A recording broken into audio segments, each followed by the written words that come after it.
É diferente você falar que uma empresa é feita por 90% de mulheres. Mas esses 90% de mulheres, eles têm voz ativa ou eles serviram de degrau para que o homem chegasse até lá?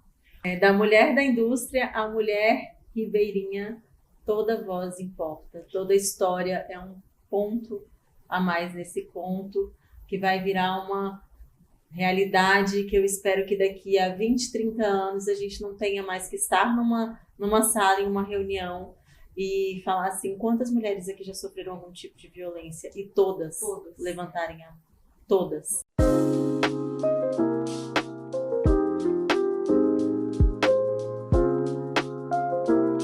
Sejam muito bem-vindos a mais um episódio da Esplanada Comunicação. E hoje nós vamos falar sobre mulheres, sustentabilidade e diplomacia, o protagonismo feminino rumo à COP30. E hoje eu estou com duas queridas aqui na Esplanada Comunicação, a Paola Comim, que é comendadora, empresária, internacionalista, ela é diretora de Relações Internacionais do Grupo Arnone e ela também é decana de agronegócios do Enterprise Europe Network, embaixadora da bancada feminina da COP30. E eu também estou aqui com a Ana Clara Moura, ela é jornalista, chefe de gabinete da Frente Parlamentar de ESG e ela também é diretora de Relações Institucionais e Governamentais do Grupo Arnone. Ela é embaixadora também da bancada feminina na COP30. Sejam muito bem-vindas à Esplanada Comunicação. Paola e Ana Clara, é uma honra para a gente receber vocês aqui no nosso podcast, às vésperas de um evento tão importante que é o evento da COP30. E eu gostaria de saber qual é a expectativa de vocês nesse evento da COP30. Muito obrigada pelo espaço, Sueli, por nos receber tão bem aqui com a sua equipe. Então, nós estamos às vésperas de viver um momento histórico no Brasil. A COP começou hoje, em Belém, e daqui a alguns dias estaremos por lá com todo o nosso time, né, a nossa equipe. E, assim, essa COP, ela acontece em um momento crucial, por conta das mudanças climáticas, da questão da inserção da mulher cada vez mais nesses espaços, entendendo-se que a mulher ocupa hoje um espaço em que não há mais tempo para retrocesso. Sim. É preciso avançarmos. E nesse momento as mulheres fazem parte, sim, de todo esse contexto da justiça climática. Então nós estamos indo com uma missão. Não é para uma reunião, não é para um encontro. Como diz uma outra colega do nosso grupo de embaixadoras, nós estamos indo para uma missão. E levar essa missão a sério é garantir o futuro de pessoas que a gente nem conhece, mas que a gente precisa realmente vestir a camisa, descer do salto e estarmos lá para fazer o que for melhor, pensando no futuro, pensando na questão da sustentabilidade, do meio ambiente, da igualdade de gênero, e lutar, sim, por nossos direitos. E você, Paola, qual a sua expectativa agora para a COP30? Primeiramente, eu queria agradecer, Sueli, o espaço que você cedeu a nós. A Esplanada é uma empresa que a gente tem muito carinho, né? O seu trabalho tem sido fantástico, toda a sua equipe. Eu acredito que esse é o momento do Brasil mostrar todo o protagonismo que ele tem na inserção da sustentabilidade e principalmente do destaque da área da mulher como liderança. O restante do Brasil, do mundo, está todo voltado para nós nesse momento, é um olhar que não somente o nosso Brasil está olhando para a COP30, mas sim o mundo todo, e essa é a oportunidade de mostrar que a gente está além do que o restante do mundo espera de nós. Dentro da questão da inserção do cenário, principalmente internacional, existe muita cobrança por muitas vezes de termos a maior floresta, né, e quererem autodesignar o que devemos fazer. Mas por mais motivos que tentam contestar-nos, a questão é que a gente tem conseguido mostrar o nosso protagonismo.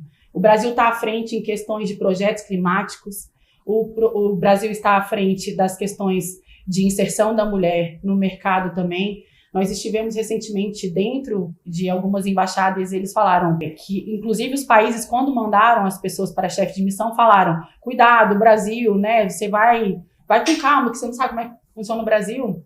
mas as pessoas acabaram se surpreendendo positivamente pela voz que a mulher brasileira tem e pelos espaços que a gente tem galgado diariamente. Então, esse é o momento da gente mostrar o Brasil do Brasil para o mundo, a questão de como a gente tem pleiteado e como o olhar feminino faz toda a diferença, não somente na questão da sustentabilidade, mas como a mulher inserida em cada um dos espaços, ela pode mostrar e dar uma delicadeza, um olhar que o homem não tem. Então, às vezes, o homem trabalha mais com a questão de apenas institucional, né? E a gente consegue juntar os laços também da sensibilidade para dentro do nosso ambiente de trabalho. Então, eu agradeço também a oportunidade e que no decorrer desse podcast a gente vai estar falando sobre trabalho. E a gente tem muito trabalho pela frente, porque a COP30 está aí, mas ela não encerra aí o nosso trabalho. A gente tem o pós-trabalho também, que é justamente disseminar e reverberar tudo que a gente tem pleiteado nesse ambiente. E complementando o que a Paola disse, na verdade a COP ela é o start desse trabalho da bancada feminina e também de todas as ações que vão ser discutidas lá relacionadas à questão ambiental. Então a gente vai viver agora um marco histórico e um start.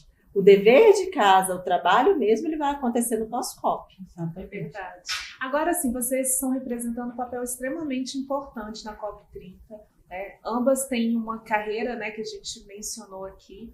E eu gostaria que vocês falassem, antes da gente entrar a fundo, né, no assunto da COP30, sobre essa trajetória de vocês, como vocês chegaram até esse posto importante, o que vocês construíram para inspirar também outras mulheres a construírem também um ponto tão importante dentro da carreira. Eu acho que a palavra realmente é essa, construir, né? Construção. Essa ascensão, ela não vem do dia para a noite. Todos nós aqui temos a nossa trajetória, a nossa escalada. E que bom que é assim, né? Porque a cada degrau a gente tem a oportunidade de aprender mais, de vivenciar também os desafios e a cada um desses desafios nos posicionarmos como cabe. Eu comecei a trabalhar muito jovem, eu tinha 17 anos, quando eu encarei o mercado de trabalho pela primeira vez, comecei fazendo estágio, e aí do estágio trabalhei na iniciativa privada, tive a oportunidade de trabalhar na Câmara dos Deputados, passei mais de 10 anos na Câmara, que quis em determinado momento sair um pouco daquele ambiente, mas não deixar de fazer o que eu gosto, que é realmente essa parte de relações governamentais, institucionais, essa construção de políticas públicas que é fundamental. E aí fui trabalhar em uma consultoria, depois senti falta do chão de fábrica e retornei para a Câmara, fiquei mais um período na Câmara e fui estava como chefe de gabinete na Câmara e chefe de gabinete da Frente Parlamentar. E aí, em determinado momento, eu precisei fazer uma escolha, porque eu estava super sobrecarregada, eu sou mãe também, e aí fui para ficar como chefe de gabinete da Frente Parlamentar, ESG na Prática, a primeira Frente Parlamentar ESG na Prática do Congresso Nacional. Saí da Câmara e hoje eu continuo como chefe de gabinete da Frente Parlamentar e também diretora de Relações Institucionais e Governamentais do Grupo Arnone, além da missão embaixadora da bancada feminina na COP30, e tem um a mais, que eu e Paola também compartilhamos, né, integramos o Conselho Feminino do Grupo Brasil Export. Nossa, que trajetória, né? E semelhantemente também a Paola também tem uma trajetória brilhante, né, Paola? Conta pra gente. Eu também comecei muito cedo a minha jornada e eu comecei assumindo o cargo de liderança quando eu ainda estava na faculdade. Eu acredito que o principal papel da mulher, dela não alcançar cargos de liderança, é a autossabotagem. Porque ela sempre recebe aquela questão dentro dela mesma, assim, será que eu estou pronta para assumir esse cargo? Será que eu vou dar conta? Então, eu particularmente, eu tenho a agradecer muito a minha família, porque minha família sempre falou, vai. Então, meu pai mesmo sempre falou para mim assim, eu falava, pai, eu vou pensando em fazer isso. Ele falou, você está me perguntando? Você está me pedindo minha orientação? Ou você está me falando que você vai? E eu falava, estou falando que eu vou. Ele falava, por que você está aqui ainda? Legal. Então, eu acredito que é aquele gatilho que falta para virar, para que a gente tenha tomada de decisão. Eu estava na faculdade fazendo relações internacionais, eu sou formada em relações internacionais, Já pensava em trabalhar com comércio exterior, né? Eu também, posteriormente, me graduei, né? Pós-graduei em comércio exterior. E dentro da faculdade, mais especificamente num evento na Embaixada da Argentina, eu estava ouvindo uns diplomatas conversarem sobre questão de soja e tinha uns empresários falando também junto com eles sobre a questão de exportação de soja. E assim, resumindo, eu falei que eu conseguiria fazer aquela operação porque eu conseguiria quem teria a soja para poder exportar. Eles me olharam mais ou menos com aquele sentimento assim, quem é você que está se metendo aqui no meio? Eu era só uma estudante, né, estagiária, mas sempre fui muito ambiciosa. E aí eu consegui realmente fechar esse contrato, né? No outro dia eu viajei com eles, praticamente mesmo, 24 horas depois, marquei a reunião com a pessoa. E eles falaram, não acredito, né? E aí, obviamente, né, antes, eu como já sabia como é que funcionava a questão do comércio exterior, eu falei, o que eu vou ganhar para levar vocês lá nesse meu contato? E antes mesmo de levá-los, a gente se reuniu, eu tenho advogados na família, eu levei para que pudesse me respaldar de alguma forma. E esse contrato foi fechado, e aí eu fui mais além. Quando foi fechar o contrato, de vez de só receber, eu falei assim, eu quero um emprego. Ousada. E aí eles falaram do bem, né? Eu falei, eu quero emprego, porque se vocês precisaram dessa vez, vocês vão precisar sempre, e eu posso, né? Eu sempre trabalhei com agricultores, a minha família também também é agricultora no Rio Grande do Sul, né? E aí eu quis entrar para esse mundo que eu já almejava, né, questão do comércio exterior, e eles falaram assim, então tá, e eles fizeram uma contraproposta. A gente paga metade do que tinha sido acordado e a gente dá um emprego. E eu pensei sem titubear que eu queria, porque se eu tinha fechado um contrato, eu poderia fechar outros, né? Essa é uma empresa australiana, eu trabalhei por 12 anos nessa empresa. Eles tiveram que, devido aos contratos que a gente fechou, abrir uma representação aqui no Brasil, onde eu não tinha me formado, eu assumi o cargo de CFO. Então, eu tinha 21 anos, eu acho. Gente, 21 anos. impressionante. Então, assim, eu acredito, né, que é sempre autossabotagem, você mesmo é sua principal inimiga. E eu, numa outra situação, acabei falando numa outra entrevista também, que se você perguntar para uma pessoa que não quer te ver bem, ela sempre vai querer te ver bem, mas nunca é melhor do que ela. Então, se você vai perguntar para algum amigo ou algum parente, que seja, enfim, né? O que você acha? Talvez a autossabotagem não venha de você, mas a sabotagem venha de uma outra pessoa que acaba falando que você não gostaria de ouvir naquele momento. Então, assim, né? Eu sempre dou a dica de que vai.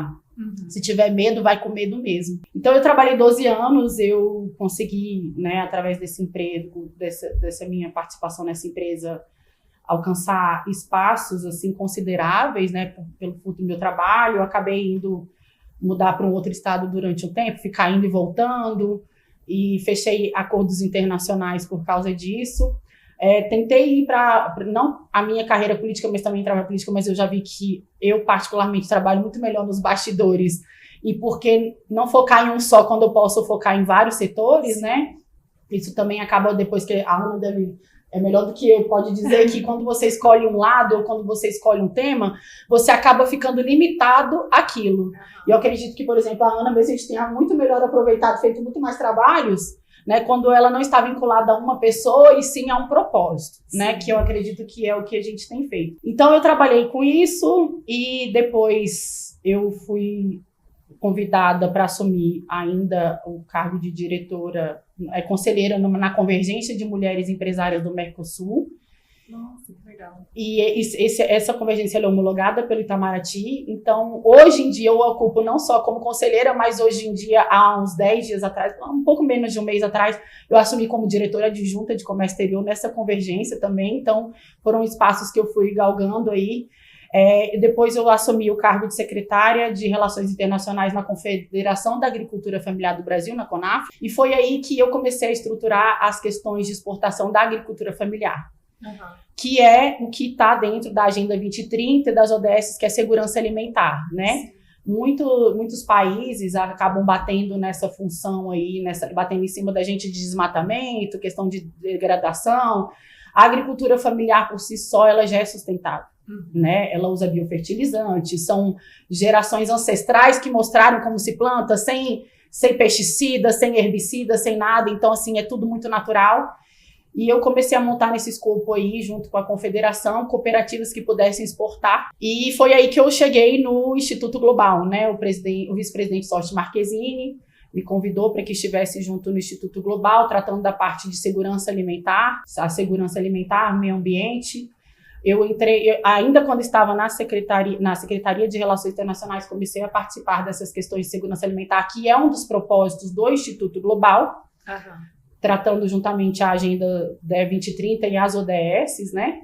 E aí, então, eu acabei assumindo aí essa questão dentro do Instituto. Ele me fez um convite, o qual eu sou muito grata a ele, e vim de cabeça dentro do Instituto e vi que não somente a questão da segurança alimentar, mas outras questões que eu acabei me envolvendo também de sustentabilidade como um todo, né?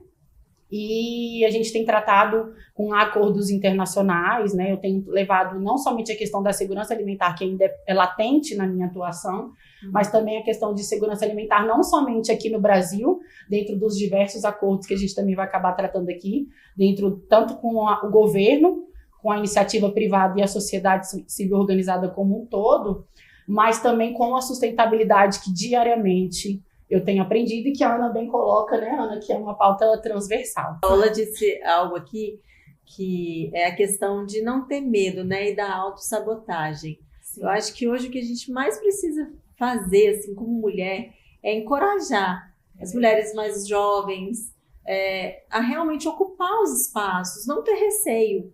Se não der certo, você troca, você muda, você sai daquele cargo, mas tenta. Né? Não deixa ninguém colocar na sua cabeça que você não consegue, isso não é para você. Mas você tem tantos cargos? Sim, tenho. Eu acho que o mais difícil para uma mulher é gestar, é ser mãe, é a maternidade. Se você consegue colocar outra pessoa no mundo, você consegue fazer qualquer outra coisa. A tarefa mais difícil, o desafio mais difícil você já cumpriu, você já fez. Então os outros vão ser só uma a mais. Meninas, é verdade. Eu achei muito interessante também uma das coisas que a Paola falou, né? Que foi esse papel dentro do Instituto Global, que é um instituto que faz parte do organismo do Grupo Arnone. Isso. E que tem assumido um papel cada vez mais importante com relação às políticas de sustentabilidade e com relação também ao papel importante que vai desempenhar agora na COP30. E eu queria agora falar um pouquinho, né, sobre esse papel do Instituto Global e da presença de vocês também, que estão como diretoras do Grupo Arnone, têm desempenhado um papel extremamente relevante dentro do Instituto, com essa trajetória incrível que vocês traçaram.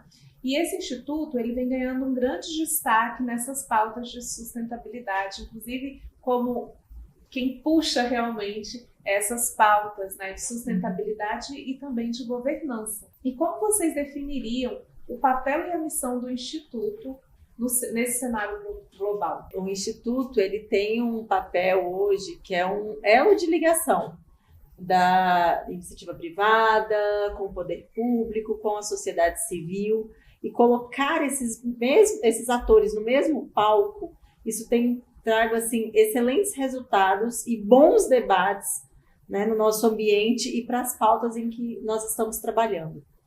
Recentemente, com a instalação da Frente Parlamentar ESG na prática no Congresso Nacional, nós vimos que a pauta ela precisa realmente buscar cada vez mais espaço e, principalmente, cair no entendimento e na compreensão das pessoas, não só do meio político.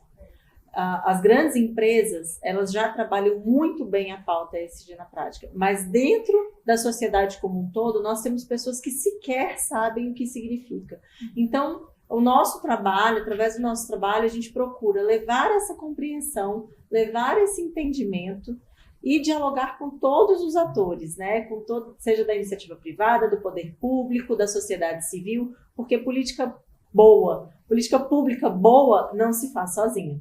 Inclusive, é uma construção uma coisa que você estava falando sobre essa sua trajetória dentro do Congresso, né? Uhum. E fazendo como chefe de gabinete também, você já tem uma experiência muito grande política nessa parte de articulação que você empresta muito para esse trabalho que você vem fazendo com o Instituto Global, né? Sim, eu falo que eu sou lobista de coração. E aí, no início, eu já enfrentei uma certa resistência de pessoas que não entendiam muito bem o lobby.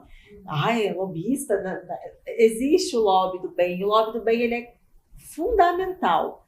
A gente tem um pouco de receio de falar essa palavra por conta de alguns escândalos que já aconteceram no Brasil, mas que são comuns a toda e qualquer profissão, infelizmente. À medida que a gente evoluir, que a gente se desenvolver, eu tenho certeza e creio que com a maturidade, esses rastros, né, esse lastro ruim vai ficar para trás. Mas o lobby ele é necessário, a articulação política ela é necessária.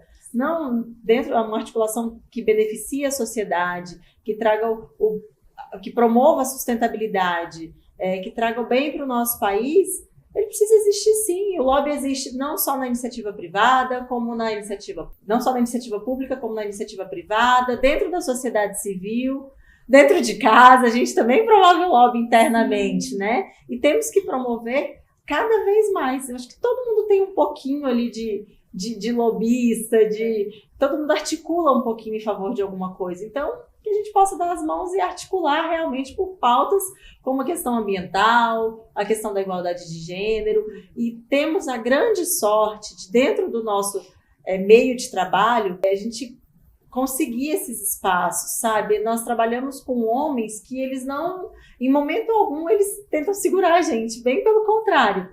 Nosso vice-presidente, o Dr. Sóstenes Marquezine, ele está sempre nos impulsionando para ocupar mais espaços, para ter protagonismo. O doutor Alexandre Arnone também um super defensor dessa pauta feminina, e isso é muito bacana. Hoje a gente trabalha num ambiente que acho que nós somos até, a maioria do nosso time é composto por mulheres.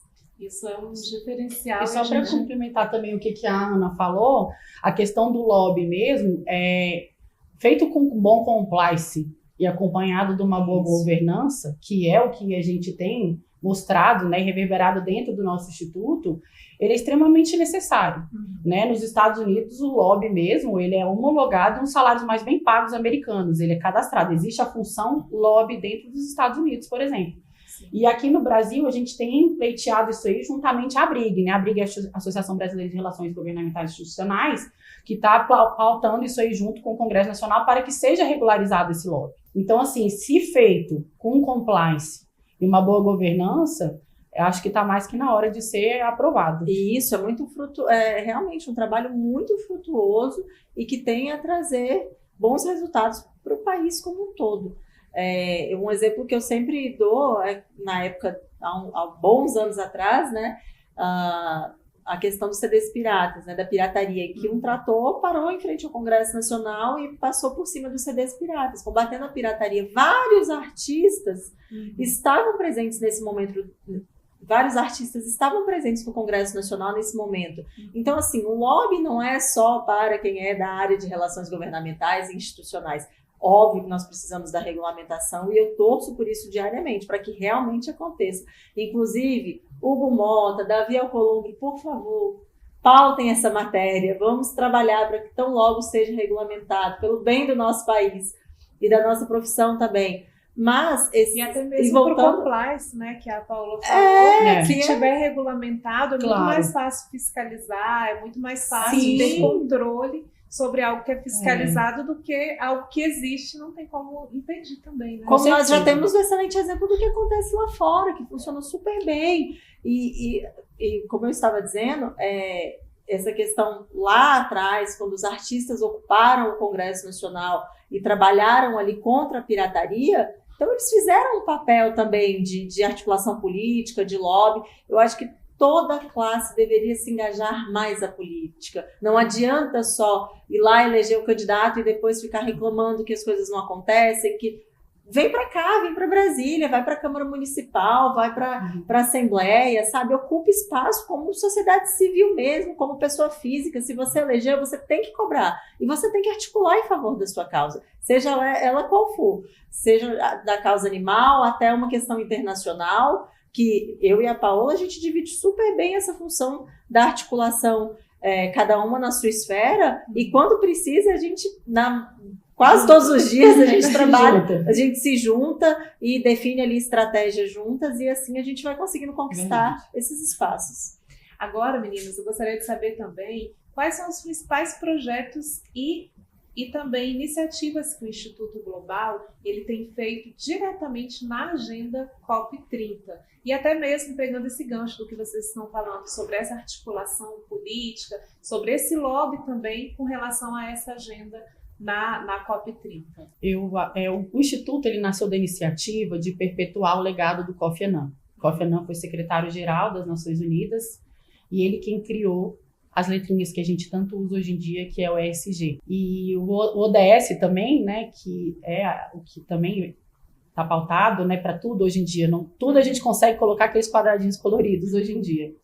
E ele foi uma evolução dos Objetivos de Desenvolvimento do Milênio, criados também por Kofi Annan, e hoje em dia nós usamos os ODS, que é o que a Agenda 2030 pede para que pautemos também. Então, o que a gente criou como instituto? Como já fizeram no último ano, fez 20 anos do ESG, a iniciativa do Instituto é programa ESG 20+, para que seja pautado os próximos 20 anos do ESG.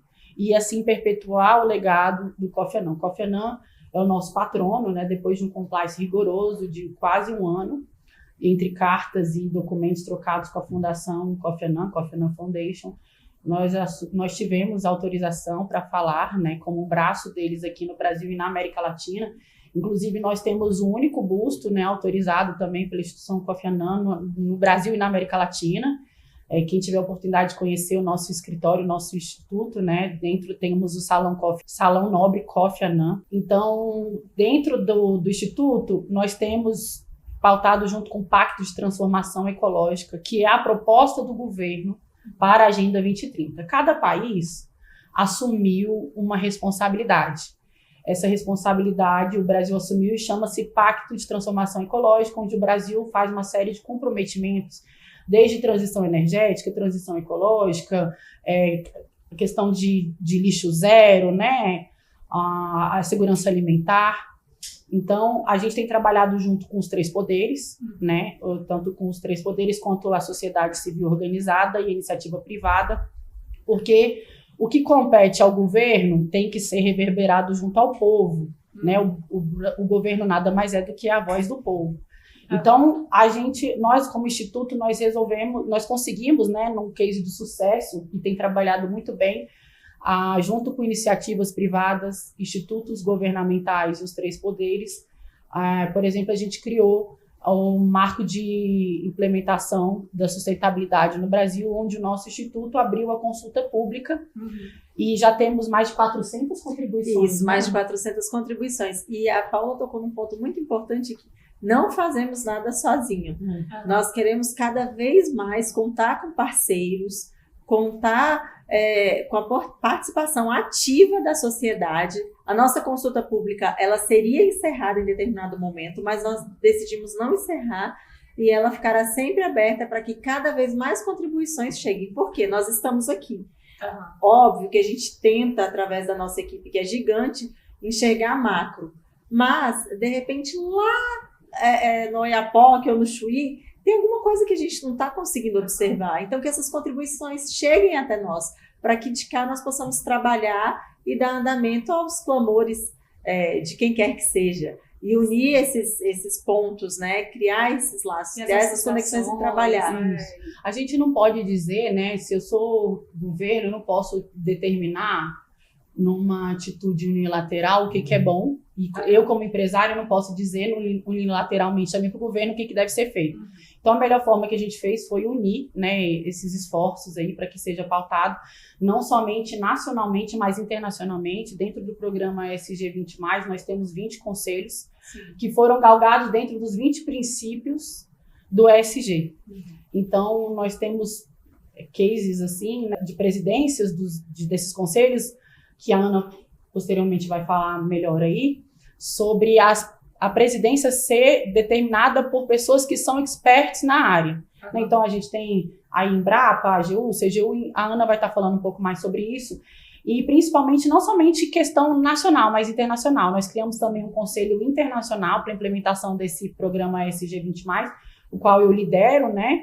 Onde convidamos empresas e países para pautar o ESG, porque melhor do que nós dizermos apenas o que é bom para o nosso país, é dizermos o que é bom para o mundo, como um todo. Então, melhor do que a gente bater de porta em porta dizendo, as empresas internacionais e os países que fazem parte desse conselho, a gente se reúne e a gente acaba trocando figurinha aí, né? O que está sendo implementado em tal país que a gente pode trazer para cá, o que está sendo implementado do nosso país que pode ser levado adiante.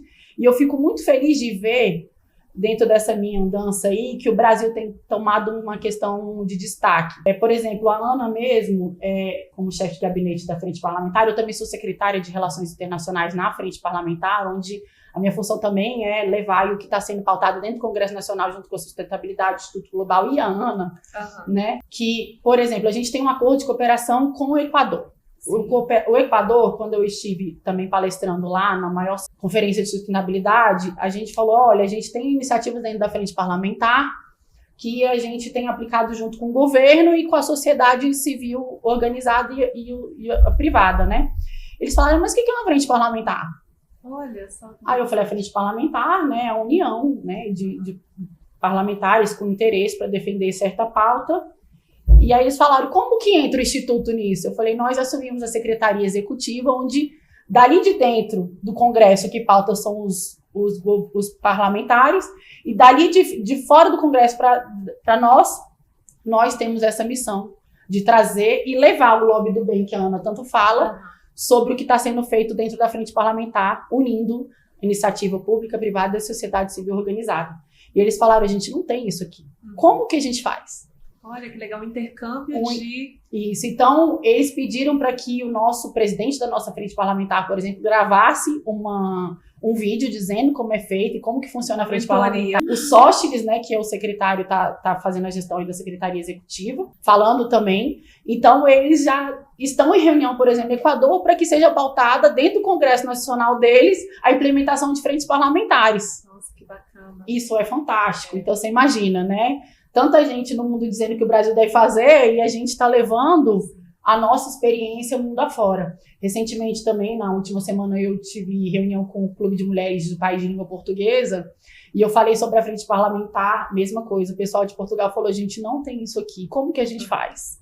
Então, o nosso instituto, né, que foi o idealizador da frente parlamentar do ESG na prática, né, tem tomado essa linha de frente e tem informado não somente a iniciativa privada, como o país e de como pode ser feito numa união a implementação de uma frente parlamentar e como a sociedade civil pode trabalhar em consonância com o Congresso Nacional. Nossa, tá vendo aí a importância da conexão e um bom relacionamento rompe barreiras. Isso é crucial e de um valor assim inestimável.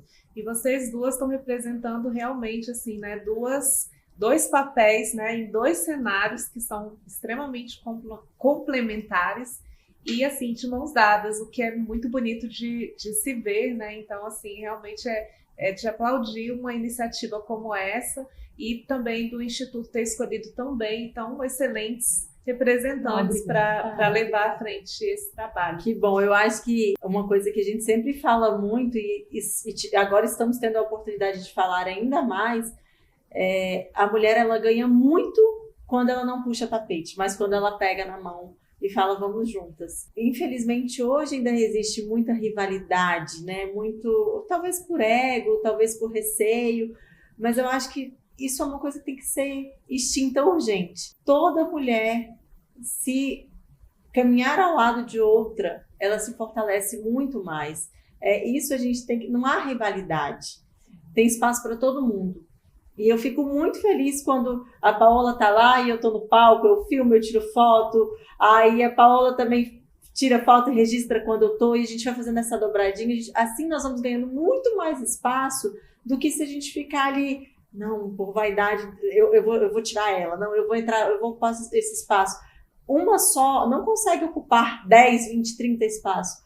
Mas se você está ali com 3, com 4, com 5, quanto mais vozes a gente unir, nosso couro vai ficar mais forte. E nós, mulheres, vamos ficar mais fortes, né? Com certeza. Eu mesma falo, Sueli, só complementando a fala da Ana, que de vez de nós puxarmos tapetes uma das outras, que a gente pleiteie mais lugares, né? Porque eu tenho experiências que não foram agradáveis de trabalhar com mulheres, isso eu sempre bato nessa tecla.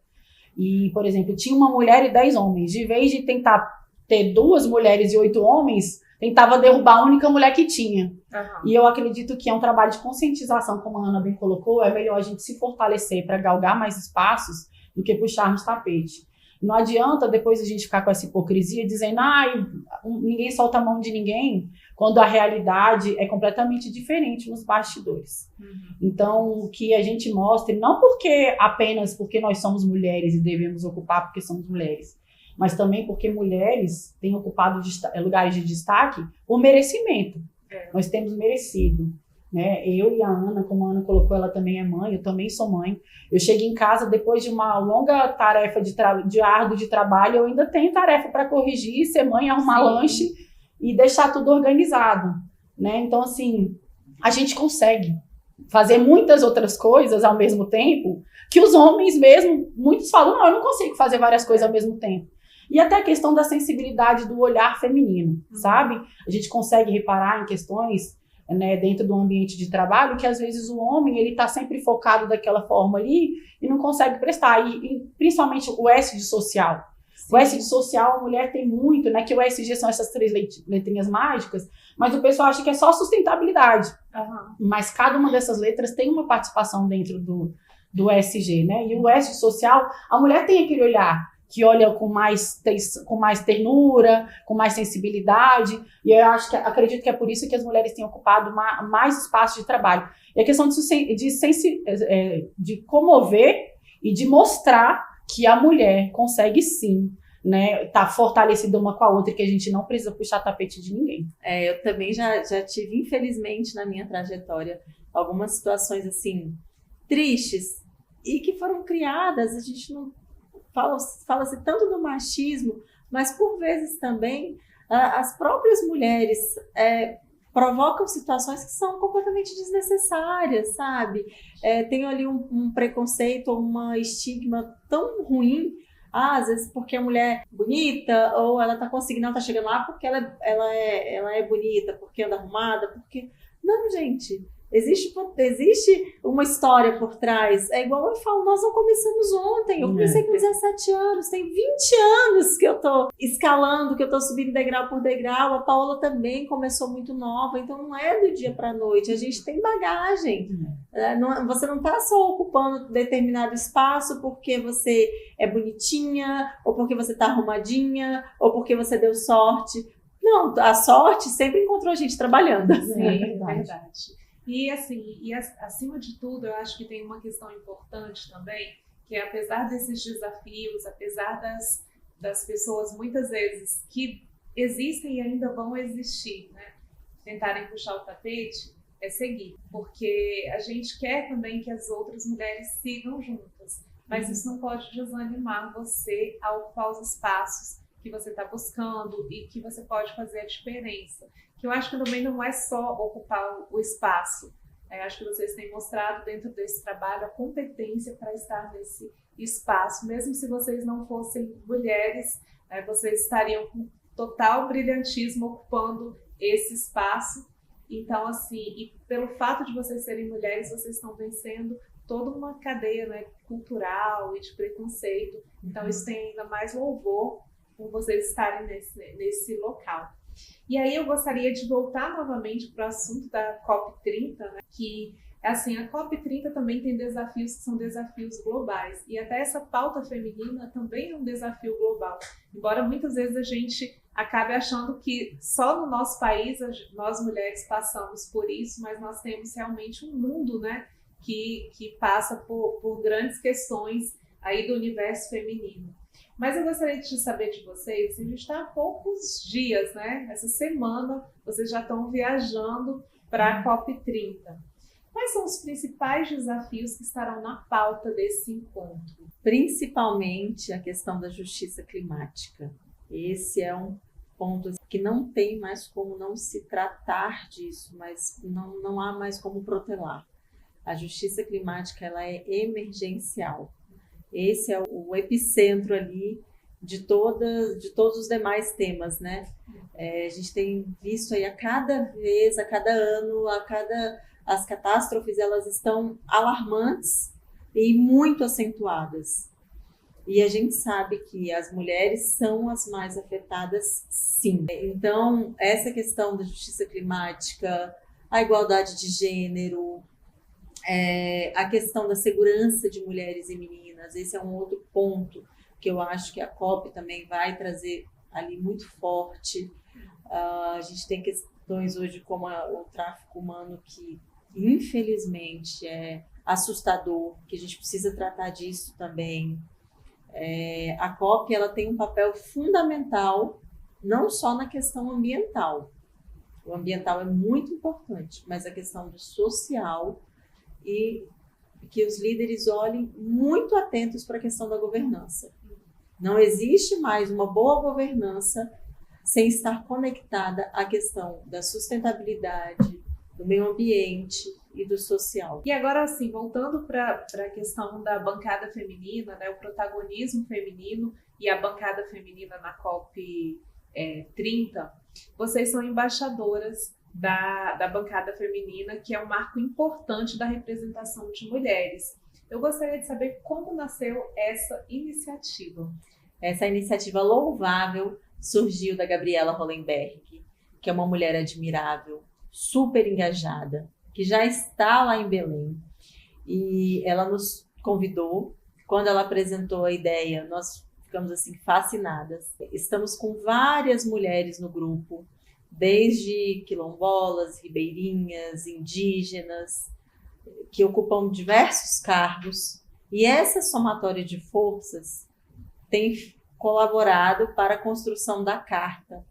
A carta, ela está ali ouvindo várias vozes. E tem mulheres que são mães, tem mulheres que não são. A gente tem trabalhado constantemente, desde encontros presenciais até encontros online. E a COP30 é o nosso start. A gente começa ali. Depois a gente vai rodar o Brasil, a gente vai ganhar o Brasil e a gente vai a cada estado pegar na mão de mais mulheres. O nosso trabalho, esse grupo, ele é um grupo totalmente inclusivo e que está sempre de braços abertos para mais e mais mulheres. Então, eu não consegui contribuir com vocês, eu queria muito ter falado com vocês antes da COP30.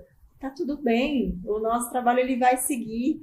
É só levantar a mão e chamar a gente, chamar qualquer uma das embaixadoras, que nós estamos à disposição para atender mais e mais mulheres, ouvir mais mulheres. Como eu digo, o nosso coro, ele é um coro que a cada voz que se soma, mais espaço a gente ganha, mas a gente vai conseguir ecoar.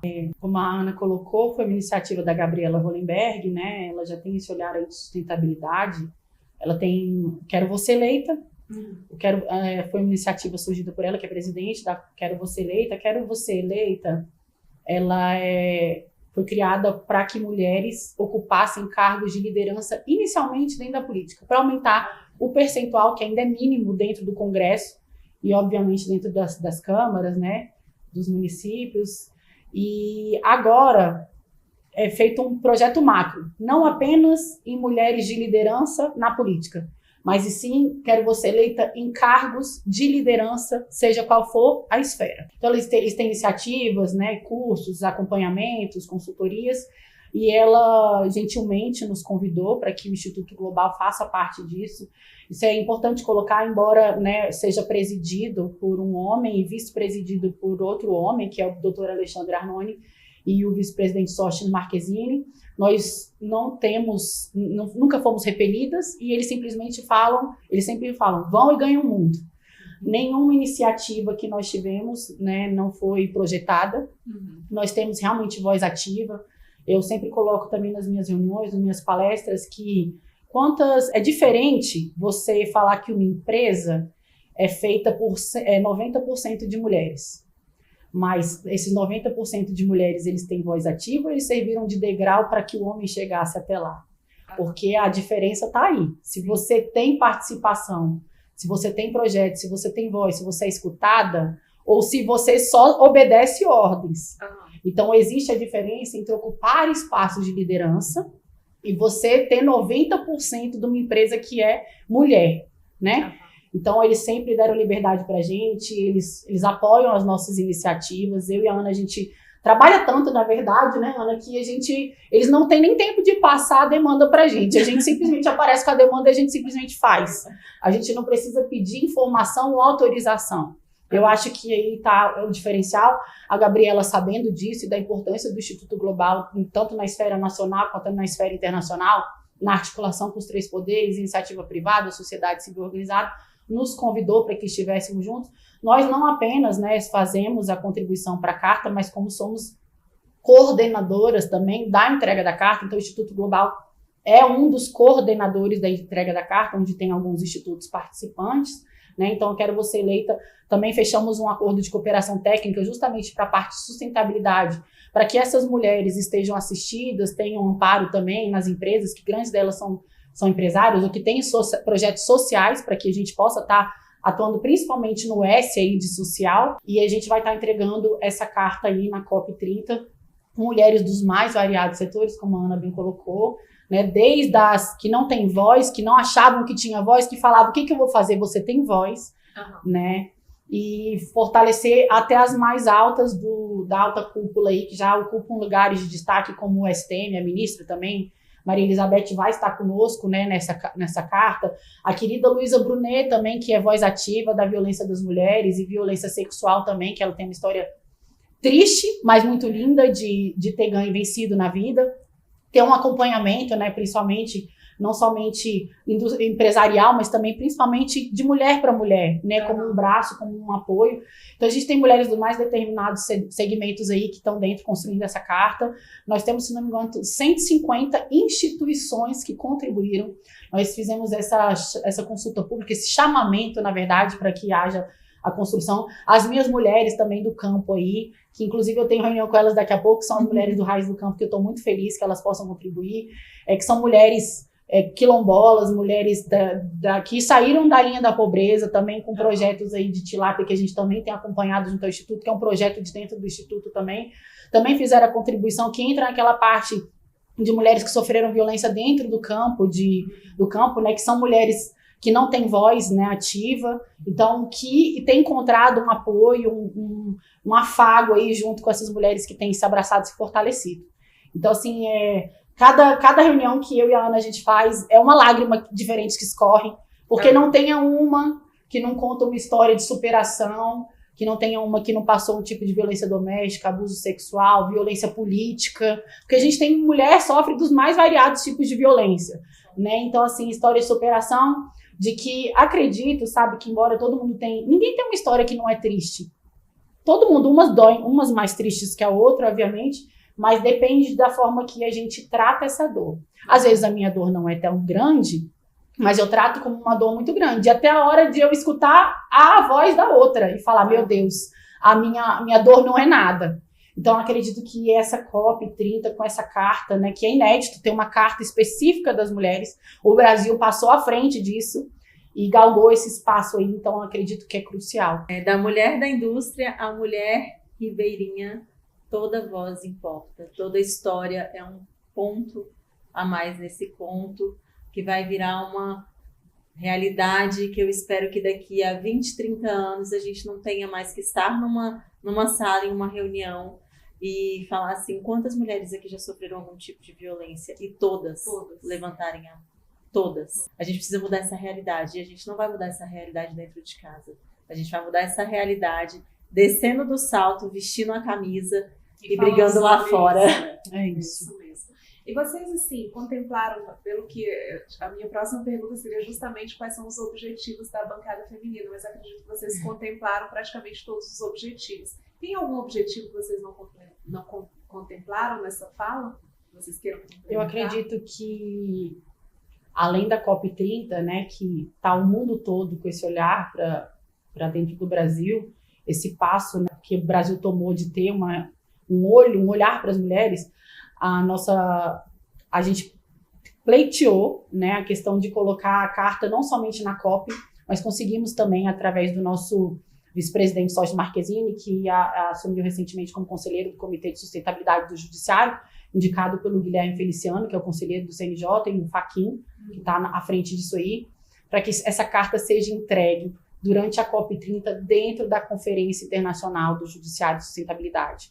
Então, além da gente estar entregando essa carta dentro da COP30, a gente vai entregar na mão do ministro Fachin e do conselheiro Guilherme Feliciano, para que não apenas seja uma carta, mas que haja atuação jurídica. Infelizmente, no Brasil, hoje em dia, as questões têm que ser pautadas juridicamente, porque se não tiver jurídico, as pessoas não fazem.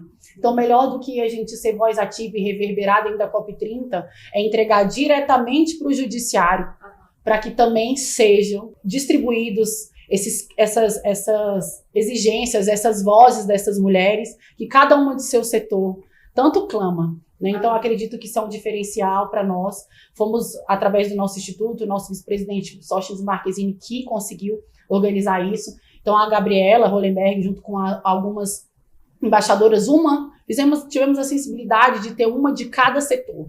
Então, vai ter uma representante, porque como é dentro do Tribunal Regional de Trabalho, não dá para colocar todas as embaixadoras. Né? E nem todas vão poder estar na COP, que isso também é um ponto interessante colocar, Sueli. Não é porque você não vai estar na COP que as empresas deixaram de contribuir. Então, nem todas as mulheres e nem todas as instituições que fizeram a contribuição para a carta vão estar dentro da COP.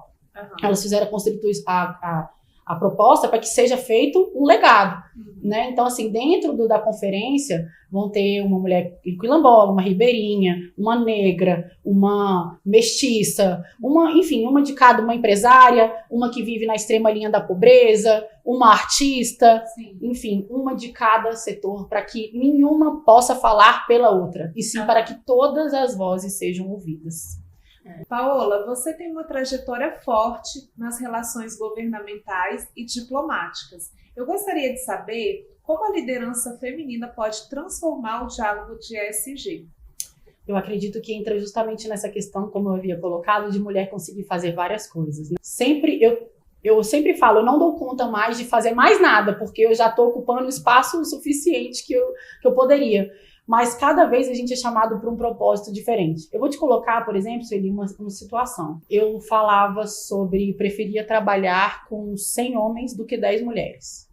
Por causa dessa questão de tapete, por essa questão de não entender que a gente não precisa se digladiar e sim conquistar espaços, que de vez de ter, como eu bem coloquei, você tem 10 espaços, uma mulher, colocar 2, 3 mulheres e diminuir o espaço dos homens, não porque a gente é mulher, e sim porque a gente está preparada, né? Principalmente por questão da gente se especializar, por questões da gente ter olhar mais sensível, né? Então, eu acredito que essa questão da sustentabilidade, que é correlacionada com a parte social e a governança, a mulher tem um olhar mais clínico.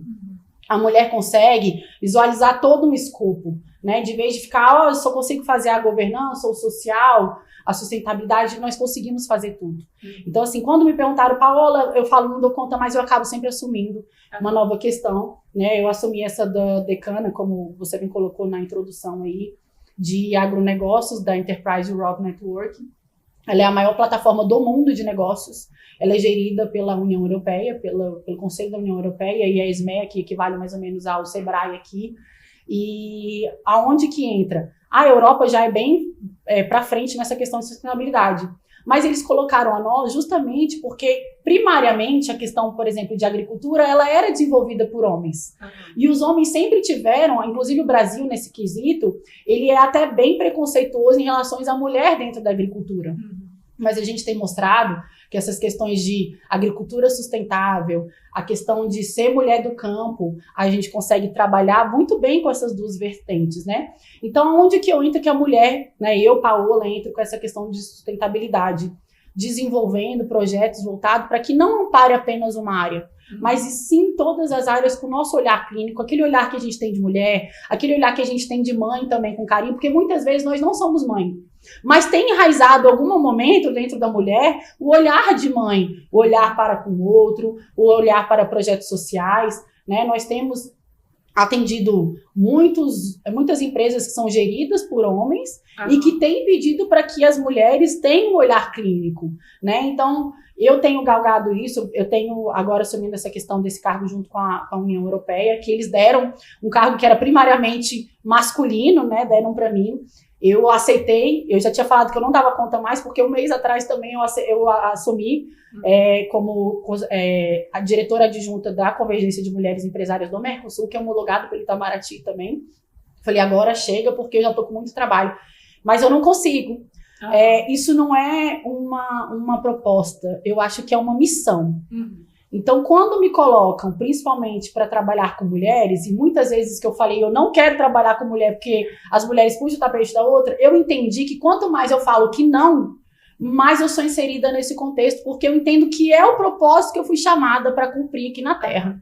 Então, através dos nossos projetos, eu tenho um projeto, por exemplo, junto com o Instituto, né, e junto com as agricultoras de agricultura familiar, que é um projeto voltado para a segurança alimentar, onde esse projeto foi chamado pela China, foi chamado pela Índia. Então, a gente tem acordos, por exemplo, com a China e com a Índia para levar projeto de sustentabilidade voltado para as mulheres. Olha que legal. Então, esse projeto, por exemplo, a gente tem de tilápias, de criadoras de tilápia. Quando a gente foi fazer o chamamento para as mulheres, eu falei, eu quero 80% desse projeto, pelo menos, se não 100%, seja feito por mulheres. Porque, principalmente, porque são mulheres da linha da pobreza, né, para que elas tenham um empenho, né, financeiro melhor do que elas estão acostumadas, porque muitas delas elas acabam se acostumando com aquilo. Então, a gente tem um trabalho também de conscientização, de, por exemplo, você tem 1 hectare, dentro de 1 hectare você planta mandioca. Estou dando um exemplo para vocês entenderem onde eu quero chegar. Às vezes 1 hectare não é apropriado para quem planta mandioca.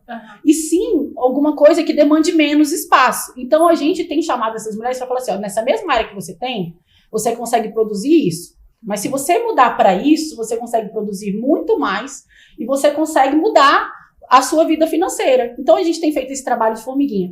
E esse da tilápia já eram mulheres produtoras, já de vegetais mesmo, que atuam dentro de feiras ou de orgânicos, essas questões, e a gente tem fazendo a implementação de tanques de tilápia. Essas tilápias vão ser repassadas para próprias merendas escolares do governo. Olha. Então é bem bacana, né? A gente tem preparado mulheres, que também era a questão de piscicultura, criação de alevinos, enfim, era primariamente também desenvolvida por homens, e eu falei, a gente vai capacitar essas mulheres. Então tem projetos sociais, projetos de governança, por exemplo, nós temos parceria também com a Rede Governança Brasil, que é de governança, que é a Cristiane Nardes, a presidente. Ela é uma mulher e ela que faz toda a gestão de compliance. Então, mulheres dentro do ESG têm ocupado cenários de destaque, né, questões e cargos de destaque. Então, dentro desses projetos que a gente tem feito, a gente tem tido atenção do olhar internacional. E o próprio olhar internacional tem nos convidado. Recentemente voltei da China, tem menos de uma semana que eu voltei da China, foi justamente para tratar sobre segurança alimentar. Nós voltamos da China, né, com um contrato assinado com produção de café, por exemplo. Assinamos um acordo de cooperação técnica com a Low Carbon Agents, que é de Macau, da região administrativa especial, que engloba Macau, Hong Kong e Hantin, para a questão de baixo carbono, onde o nosso instituto é o gestor desse contrato e ele vai convocar os demais entes para que seja feito esse acordo de cooperação técnica do que a gente tem pautado aqui para fora.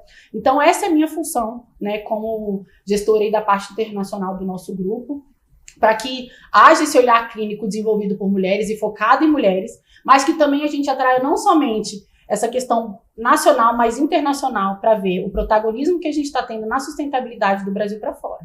Nossa, impressionante. Agora eu queria perguntar para a Ana Clara, que é jornalista também, né? E como gestora pública, como você vivencia a comunicação e a política de perto? Qual é o papel da imprensa na narrativa feminina e também no impulsionamento das pautas de sustentabilidade de ESG? Então, a comunicação ela é fundamental e ela contribui muito para a construção de políticas públicas, seja a partir do momento em que um órgão público abre uma consulta pública ou uma instituição da sociedade civil organizada também abre uma consulta pública. A partir daí se constrói, né, políticas públicas, se constrói pautas sustentáveis, pautas do social, pautas que englobam a governança, e assim a gente consegue disseminar a pauta. As 3 letrinhas do ESG, elas andam juntas, não só por uma questão de já estarem ali organizadas as 3, mas porque realmente uma depende da outra. né? É uma pirâmide em que cada peça ali é fundamental. Então, dentro do nosso grupo, né, nós temos o Instituto STEC, por exemplo. O STEC, ele trabalha com a parte do desenvolvimento humano. E o que é muito bacana do STEC é que nós temos dentro do organismo, né, dos profissionais que compõem esse ecossistema, assistentes sociais. Que a gente não só vai lá e cumpre aquele trabalho, como a nossa assistente social fica ligando e acompanhando de 15 em 15 dias como que está o desenvolvimento daquela pessoa. Isso é ESG na prática. Não é você ir lá oferecer um produto, vender um serviço e virar as costas e ir embora. Não, a gente trabalha com acompanhamento. Porque não adianta só formar, se você não acompanhar depois se esse social está indo bem ou mal. É preciso fazer ajustes. À medida em que a rota vai caminhando, né, você vai ajustando ali para que continue num caminho muito fluido. Isso acontece. Por isso que a gente é tão apaixonada por todo o ecossistema que a gente trabalha, todo esse grupo gigantesco, que tem um conglomerado aí de empresas e de instituições, porque a gente entrega um trabalho muito diferencial. Sim. E não tem como não se apaixonar quando você entrega resultado com propósito e transforma vidas. Sim. E só complementando, além da questão do STEC, de ter o acompanhamento com o jovem, né, que faz esses nossos cursos, a gente tem acompanhamento com as famílias do jovem. Porque, como a Ana colocou, muitas empresas fazem o curso e elas estão mais preocupadas no formei tantos jovens e ser um coeficiente mostrando assim quantas pessoas você já formou, para tentar pensar em números, e nós estamos mais preocupados com o resultado. Sim. Não é só quantos jovens nós formamos, e sim quantos jovens, depois do nosso curso, saíram empregados e quantas famílias foram impactadas. Então, a gente tem um estudo todo que abrange desde o jovem, se ele tem pai, se ele tem mãe, se ele tem irmão, e a gente dá assistência também para essa família.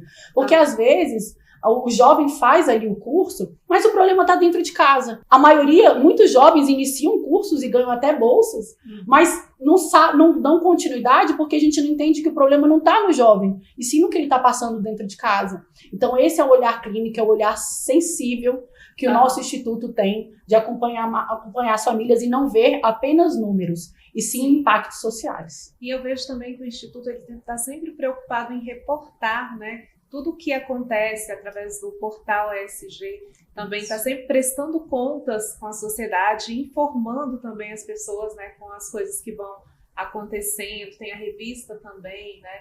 Tem assim, as redes sociais, principalmente dos representantes do Instituto, são repletas de informação. Isso demonstra também grande influência, né, do Instituto e de todos vocês. Inclusive, vocês também são bastante ativas nas redes sociais, estão sempre também dando essa informação e mostrando essa influência. Isso, né? A gente preza muito pela transparência, por realmente mostrar as nossas conexões. E assim, eu acho que a partir daí é que a gente constrói uma entrega que é muito valiosa, que é aquela entrega de estar diariamente informando as pessoas. Não existem atravessadores e nem fake news no meio do nosso trabalho. A gente quer realmente trazer uma informação clara e destacar para a sociedade a importância do que nós fazemos, que é de fato transformador.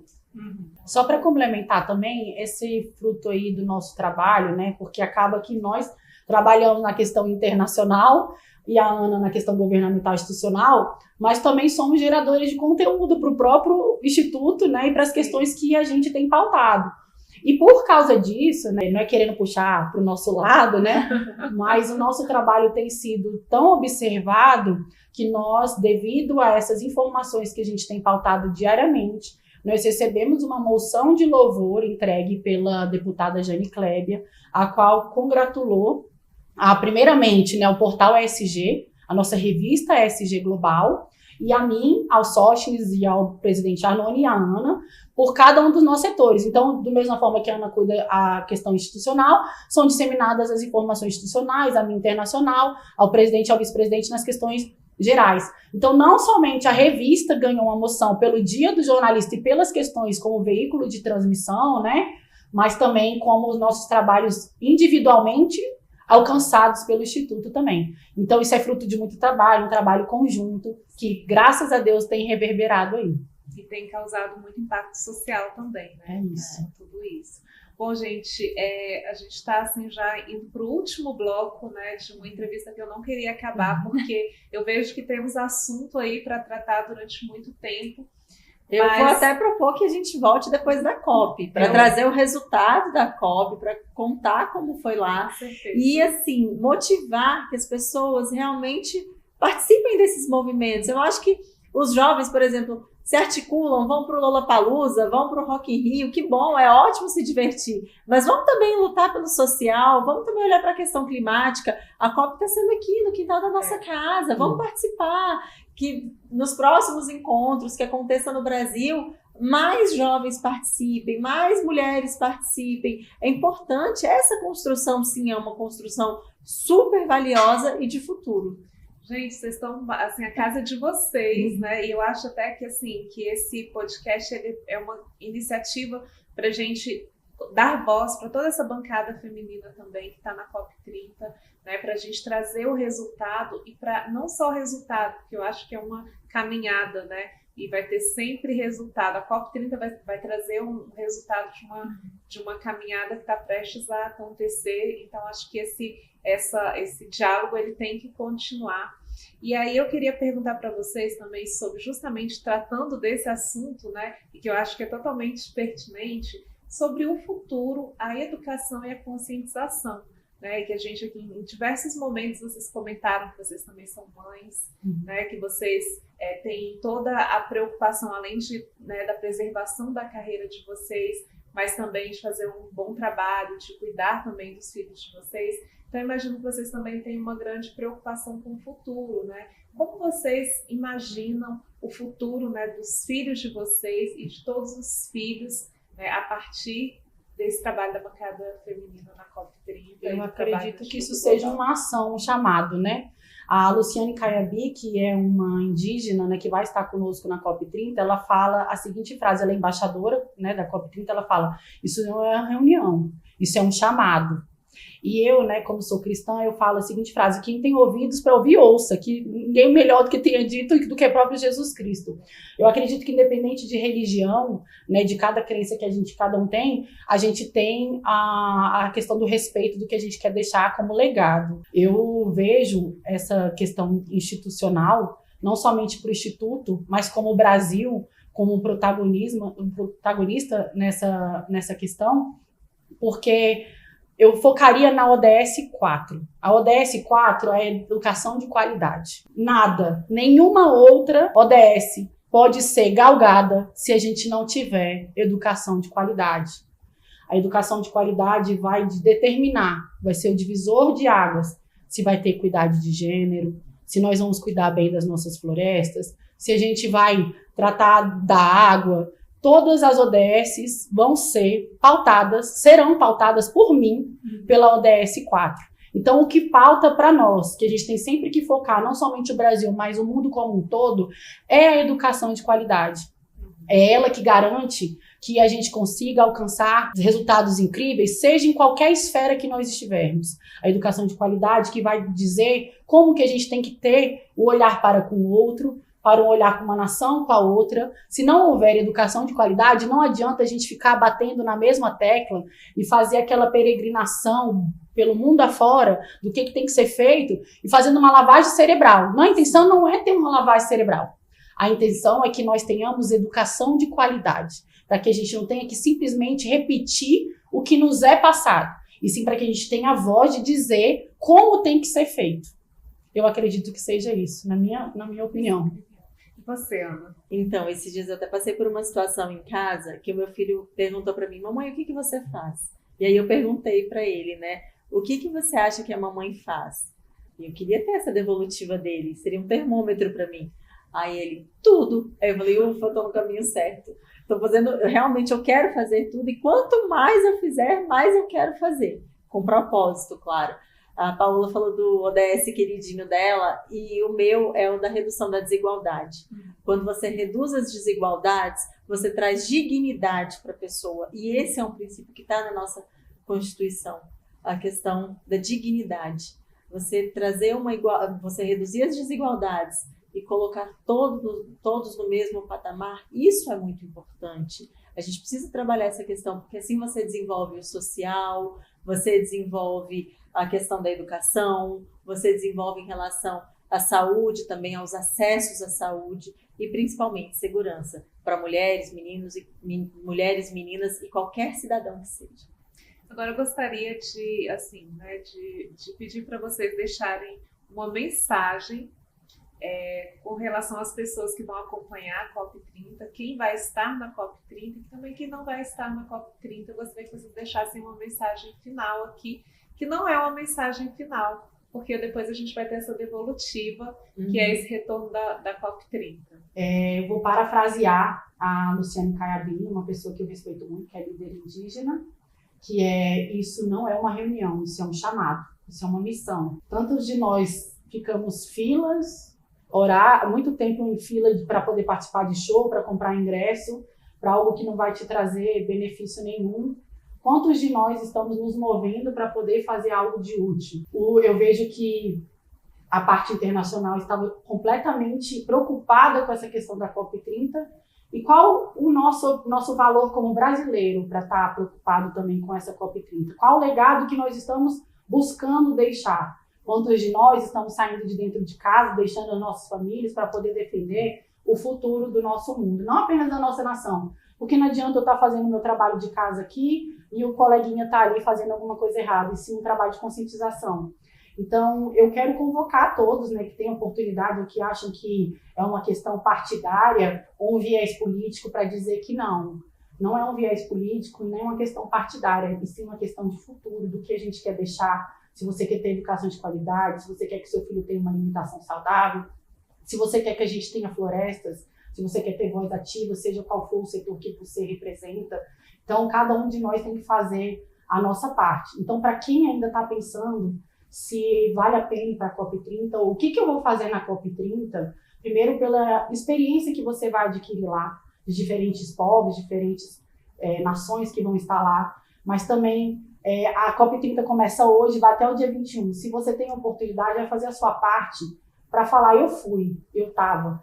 Não é porque você foi, você estava no show, que você coloca nas suas redes sociais, mas falar assim, eu fui, eu estava, eu participei desse marco histórico de implementação da sustentabilidade, da mudança climática, que ainda dá tempo, começa hoje. Você tem mais 11 dias aí para poder mover os seus pauzinhos e poder fazer a sua parte também e deixar um legado para a nação. Muito bem, agora eu queria ouvir a Ana Clara. Então, temos uma oportunidade de ouro acontecendo dentro da nossa casa. Como a Paola disse, essa questão de você se movimenta para ir até um show, para você ter ali um momento de entretenimento cultural, que é super valioso.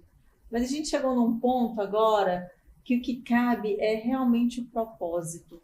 Como você imagina ou a sua vida, ou a vida de um filho, ou de um parente, da sociedade daqui a 20, daqui a 30 anos? E o que você tem feito para que essa pessoa tenha um mundo melhor? A gente critica os governadores, a gente critica o poder público, a gente critica as empresas pelas emissões de carbono, mas e você? O que você tem feito? Então não adianta você criticar quando você não faz a sua parte. Política pública não se constrói sozinho, se constrói a partir da união, a partir da colaboração e a partir da participação ativa. Se você não pode ir à COP esse ano, assista as transmissões, acompanhe os painéis, acompanhe através das redes sociais e seja, sim, um defensor da nossa Amazônia, das nossas florestas, preserve o meio ambiente, é a nossa casa. A gente não está cuidando da casa do vizinho, a gente está cuidando da nossa casa. A responsabilidade social e individual, ela faz sim a diferença e é o que vai trazer uma transformação.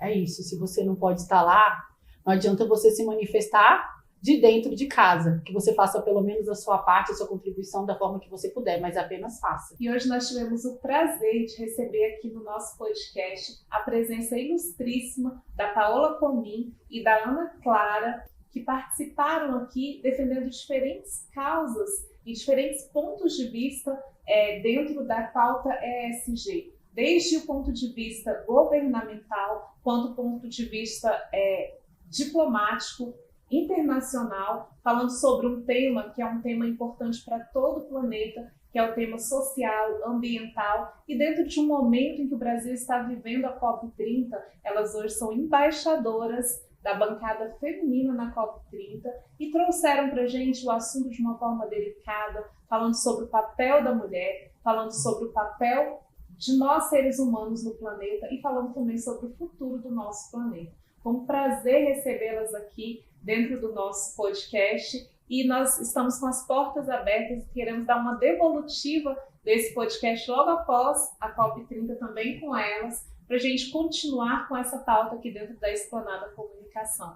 Paola, muito obrigada pela sua presença, parabéns pelo seu trabalho, pela sua trajetória. Nós que agradecemos a oportunidade, Sueli, querida. Você... Que sucesso, viu? E que felicidade, meninas, de ter vocês aqui. E assim, eu como mulher me sinto honrada e me sinto representada no trabalho de vocês. Que bom que a gente possa mudar a realidade a partir da nossa entrega, do nosso 1% do nosso trabalho. Se cada um fizer um pouquinho, a gente muda assim o mundo. E muito obrigada pelo espaço.